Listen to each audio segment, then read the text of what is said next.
کہ آدمی لون کی طرف جاتا ہے، سود کی طرف جاتا ہے، تو کیوں جاتا ہے؟ جب رزق میں برکت نہیں رہتی ہے۔ تو یہ سب نقصانات کس کے ہو رہے ہیں؟ رات کے دیر سے سونے کے نقصانات۔ رات کو آدمی دیر سے سوتا ہے، صبح جلدی اٹھتا نہیں ہے، جب جلدی اٹھتا نہیں تو فجر کے بعد سوتا ہے، فجر کے بعد سوتا ہے تو دکان پر دیر سے جاتا ہے، دکان پر دیر سے جاتا ہے تو وہاں رزق میں برکت نہیں رہتی، رزق میں جب برکت نہیں رہتی ہے تو ہاتھ بڑھاتا ہے لون کی طرف، بیاج کی طرف اس کا ہاتھ زیادہ ہے، سود کی طرف اس کا ہاتھ زیادہ ہے، پھر وہ لون میں مبتلا ہو جائے۔ ایسا رونا آتا ہے کہ کیا کرے۔ یا مسجد کے بعد ایک آدمی کو دیکھا گیا تھا، ایک غیر آ کر گالیاں دے رہا ہے ہمارے مسلمان بھائی کو کہ تو میرا پیسہ لے گیا تھا دیتا نہیں۔ کیا کیسا رونا آئے پھر ایک مسلمان بھائی کو ایک غیر آ کر گالی دے دے، یہ کیسے ہم برداشت کر سکتے ہیں؟ اس لیے اور وہ بھائی کہہ دے کہ وہ رزق میں وہی فجر کے بعد آرام سے سو پھر جاؤ اور پھر رزق میں برکت نہیں ہوتی، وہ پھر گالیاں سننی پڑتی ہے، غیروں کے منہ کے گالیاں سننی پڑتی ہے۔ ایک داتا میں ایک واقعہ ہے تو وہاں پر تو ایسا خطرناک سنا رہا تھا وہ آدمی کی رونا آ جائے۔ پھر ہم جب ہمارے رزق میں وقت پر جاتے نہیں تو پھر ہم سبھی مسائل پیش آتے، سب مشکلات پیش آتی ہیں۔ اس لیے ارادہ کرو کہ یہ اجرا نہیں لگانا ہے۔ فجر کے بعد ہم فوراً تو نہیں جا سکتے، یہ نہیں کہہ رہا ہوں میں کہ فجر کے بعد فوراً یہاں نماز پڑھ کر سیدھا دکان میں جاؤ، جلدی سے جانے کی فکر کرو۔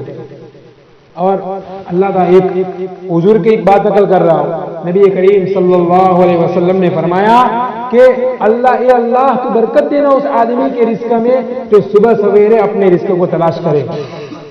عربی میں یاد نہیں ہونا، عربی میں کہنا اللہ مبارک ایسا لفظ ہے، اے اللہ تو برکت دینا اس آدمی کے دھندے میں، اس آدمی کے رزق میں جو آدمی فجر کے بعد باقورہ ایسا کچھ لفظ ہے کہ تلاش کرے رزق کو، اس آدمی کے دھندے میں برکت دینا۔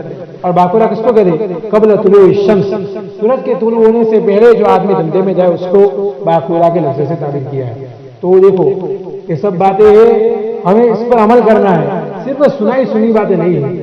اور ایک بات کہہ کر کہ جب کوئی بات ہوتی ہے، جب کوئی چیز کا رواج عام ہو جاتا ہے، جب کوئی ایک ظلم ہے سود لینا، بیاج لینا ایک ظلم ہے، جب کوئی ظلم عام ہو جاتا ہے پوری دنیا پر، جب وہ چھا جاتا ہے تو واعظ کا وعظ بے اثر ہو جاتا ہے، یہ بیان کرنے والے کا بیان بے اثر ہو جاتا ہے۔ جب کوئی چیز عام مبتلا ہو جائے، جب سب لوگ سود میں مبتلا ہو جائیں گے، کتنے لوگ نصیحت کرنے والے نصیحت کریں گے لیکن فائدہ نہیں ہوگا، کتنے لوگ نصیحت کرنے والے نصیحت کریں گے لیکن فائدہ نہیں ہوگا۔ کیوں؟ اس لیے کہ عام مبتلا ہو گئے۔ اس لیے ہمیں یہاں سے اٹھنا ہے تو عزمہ کے ساتھ اٹھنا ہے، عزائم لے کر اٹھنا ہے کہ جو باتیں بتائی گئی ہے اس باتوں پر عمل کرنا ہے۔ ہمیں رات کو دیر تک جاگنا نہیں ہے، ہمیں صبح رات کو جلدی سو جانا ہے۔ عام طور پر جوان طبقہ ہمارا مبتلا ہو جائے، کبھی کبھی وہاں جانا ہوتا ہے، وہ چوراہے پر، بازار کا چوراہا جہاں ہے ہمارا، سب مسلمان ٹوپیوں کے ساتھ جبوں کے ساتھ وہاں کھڑے اور باتوں میں اپنا وقت گزار رہے ہیں۔ اللہ سو جائیں جلدی، رات کو جلدی سو جائے، صبح جلدی اٹھ کر فجر میں پھر فجر میں حاضر نہیں ہوتے، کیا ضرورت ہے وہاں کھڑے رہنے کی؟ اس لیے رات کو اپنے آپ کو جلدی سونے کا مزاج بناؤ، اتنا جلدی سونے کا مزاج بناؤ گے صبح اتنا جلدی اٹھ سکو گے، اتنا جلدی اٹھ سکو گے فجر اطمینان کے ساتھ پڑھ سکو گے، فجر اطمینان کے ساتھ پڑھو گے جلدی، وہاں گھر والے بھی اٹھ جائیں گے تو گھر والے ناشتہ تیار رکھیں گے، ناشتہ کر کے جلدی ہم دکان پر جائیں گے، دکان میں برکت نہ ہو تو کہنا، اس لائن پر تعلیمات نبوی کے ساتھ زندگی گزاریں گے، فائدہ نہ ہو تو کہنا۔ پھر ہم دنیا کا کوئی یہ بڑا موٹیویشنل اسپیچ خالی اتنی بات کہتا ہے کہ یہ کرو اس کا اتنا فائدہ ہوگا، فوراً مان لیں گے، وہ بات فوراً ماننے کو عمل میں بھی لا دیں گے، لیکن تعلیمات نبوی کی بات ہمیں ماننا آسان نہیں ہوتا۔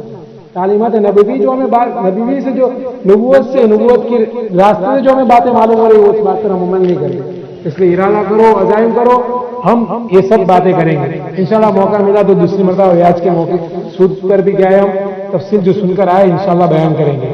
اللہ تعالیٰ کہنے سننے سے زیادہ عمل کرنے کی توفیق عطا فرمائے۔